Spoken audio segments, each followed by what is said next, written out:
Today, we're going to slowly and deliberately break down one of the most complex, tragic, and honestly utterly fascinating figures in all of comic book lore. I want to take you on a journey through the life of an absolute mastermind. A man whose greatest, most relentless enemy across all of space and time is always, without fail, himself. We're looking at a being who has manipulated human history, completely shattered realities, and waged war on a truly cosmic scale. And it is all driven by this unquenchable, desperate thirst for control.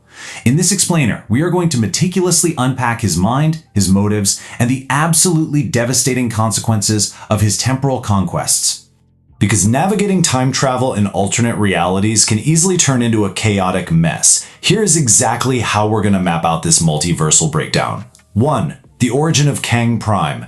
2. Rama-Tut and Apocalypse. 3. The tragedy of Ravana. 4. Immortus and the Councils. 5. Iron Lad's Rebellion. And finally 6. The Multiversal Wars and Collapse. To truly grasp how this man's identity fractures across the multiverse, I want you to imagine a scenario for a second. Imagine you somehow found a way to travel back in time to the year 1901. You craft an entirely new life for yourself. You make up a new name, adopt new clothing, build a completely new reputation. You know deep down that you're actually from the modern era. But as the decades pass, that adopted persona completely consumes who you originally were. You stop playing a character, and you literally become that character. This right here is the foundational psychology of our subject. He sheds identities like skin, allowing his temporal conquest to permanently rewrite his own soul until the original man is nothing but a ghost. All right, let's dive into Section 1, the origin of Kang Prime. So, our subject was born into a painfully peaceful future on an alternate reality known as Earth 6311. This was a world that had never experienced the brutal suppression of the Dark Ages. Humanity there was incredibly advanced, completely peaceful, and utterly devoid of struggle.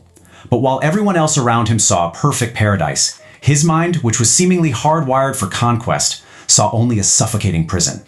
He didn't just want to exist, he had a burning need to dominate. He grew dangerously, agonizingly bored.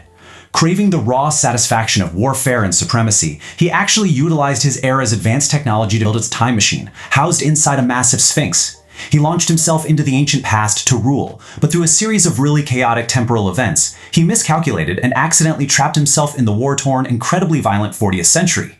And the crazy part, it was there, amidst the bleeding ruins and endless warfare, that he finally felt at home. Moving on to Section 2, Rama-Tut and Apocalypse. Let me explain his ultimate goal when he first arrived in ancient Egypt, because it was not just about ruling primitive humans with futuristic technology.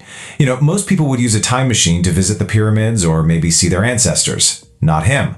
He went back to ancient Egypt specifically to locate a young, immortal demigod mutant, the very being who would eventually become known as Apocalypse. His plan was an absolute masterclass in long-term manipulation. He wanted to capture this immortal being at an early, highly impressionable age, completely brainwash him, and groom him into the ultimate, unstoppable weapon. He literally wanted a living god as his own personal pawn to guarantee his future world domination. It really shows you the sheer, terrifying scale of his ambition right out of the gate.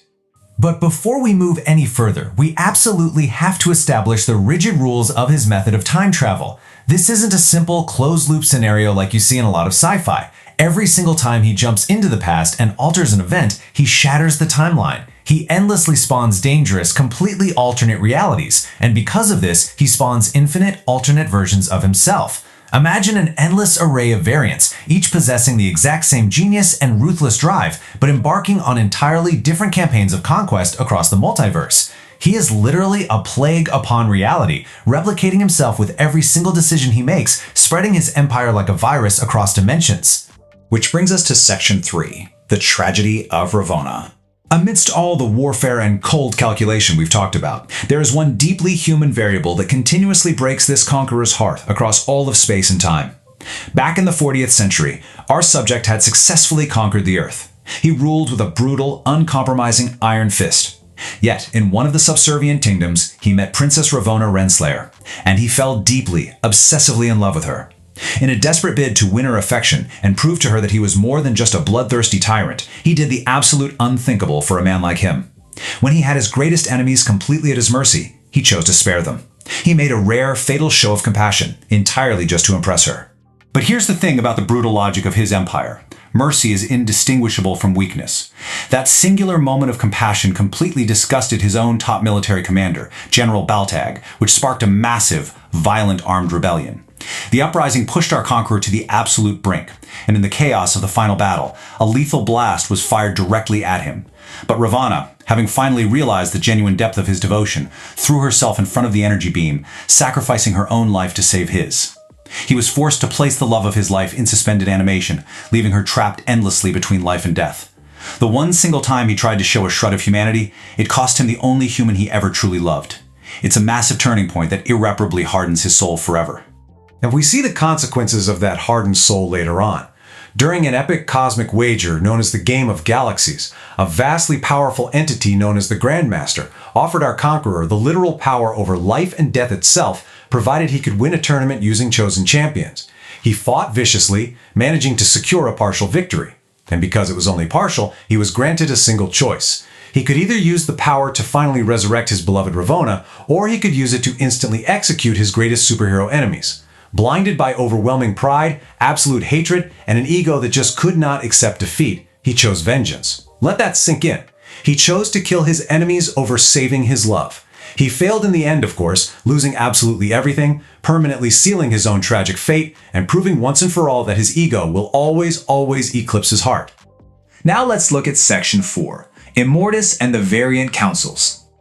Let's examine a deeply fascinating figure known as Immortus. I want you to really understand the paradox at play here. You see, the ultimate conqueror eventually grows completely exhausted by his own endless conquests. Over time, he transforms from a frontline warrior into a paranoid, calculating scholar. Immortus is not just another variant floating around out there. He acts as the final, inevitable, evolutionary form of our conqueror. After centuries of relentless warfare, he tires of the endless battlefield and retreats to watch over the timeline. Operating completely in the shadows, Immortus manipulates events from a realm outside of time itself, fiercely guarding the very timelines he used to brutally plunder. From his vantage point, he looks across the multiverse and sees the infinite versions of his younger warlord self as a massive existential threat. He lives in constant fear that they will eventually band together, overthrow him, and destroy the timeline in the process. To prevent this, Immortus secretly orchestrates what can only be called the Great Pruning. He manipulates historical events, subtly shifting timelines, and triggering devastating cosmic disasters to violently thin the herd. He silently orchestrates the deaths of thousands of his own variants, wiping out entire councils of himself, all just to ensure he remains the undisputed final master of time. His greatest enemy, quite literally, is his own reflection. Which brings up a wildly fascinating psychological question for our breakdown. Think about this for a second. If you could somehow travel back and meet your 16-year-old self, could you forcefully steer them to follow your exact path? Especially if that path is incredibly dark, bloody, and violent? Would they comply out of a sense of awe for your power, or would they totally rebel against the very essence of who you've become? We find the answer in Section 5, Iron Lad's Rebellion. We get this beautiful, deeply heartbreaking answer to that exact question in a pivotal branch of our multiversal tree. At one point, the Conqueror decided to travel back to his own teenage years. He found his younger self currently being tormented by local bullies. So he intervened, effortlessly dispatching the tormentors, and then proudly revealed the glorious, blood-soaked future of absolute conquest that awaited the boy. He totally expected his younger self to be in absolute awe of this immense power. Instead, the teenager was utterly horrified by the monster he was supposedly destined to become. In sheer terror and complete defiance, the boy stole a suit of advanced armor, fled far into the past, taking the name Iron Lad, and swore a lifelong desperate vendetta to fight against his own destiny. I absolutely love this detail, because the profound implication of this rebellion completely shatters the rules we established earlier. The teenage rebellion effectively severed the timeline. It definitively proved that destiny is not a closed, inescapable loop. The teenager is not guaranteed to fall into darkness, and the Conqueror himself is no longer guaranteed to transform into the shadow-manipulating Immortus. It established that these multiversal variants are truly distinct individuals, armed with the free will to forge their own paths, completely upending the Conqueror's lifelong illusion of absolute control over his own existence. And that perfectly sets the stage for our final act, Section 6, Multiversal Wars and Collapse. As we reach the absolute apex of his ambition, the stakes escalate dramatically from mere time travel manipulation to the literal destruction of reality itself. Let's break down his most ambitious, awe-inspiring plan step by step. In a desperate all-or-nothing bid for supreme, unbreakable power, he traveled through dying, alternate realities to harvest an army of displaced variants, forming his massive chrono core. Next, he orchestrated the theft of an enchanted, god-killing weapon, Thor's own axe Jarnborn. With this weapon in hand, he launched a direct, seemingly suicidal assault on Exitar the Celestial, who is a literal space god of unfathomable, universe-shaping power. Upon striking the fatal blow and physically cracking the armor of the cosmic entity, he devised a machine to literally absorb the infinite cosmic energy bleeding out from the dying deity. For a brief, terrifying moment, he transformed himself into a being capable of commanding all space, time, and matter. It was the absolute zenith of his conquering career, a truly apocalyptic display of supreme ego.